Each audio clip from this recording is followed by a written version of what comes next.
वाला सासा लेटा वाला सा काय आला तर नकली चूड़ी सिंदूर बाजू जुटिया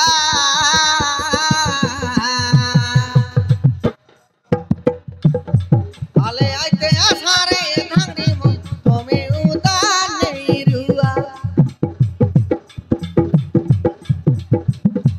आले आते सारे टोपी मो तुम्हें उदान नहीं रुआ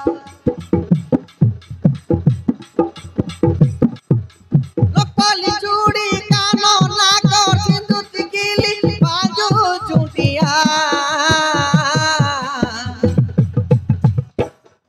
आले आते सारे धांगड़ी मांगा तुम्हें उदान नहीं रुआ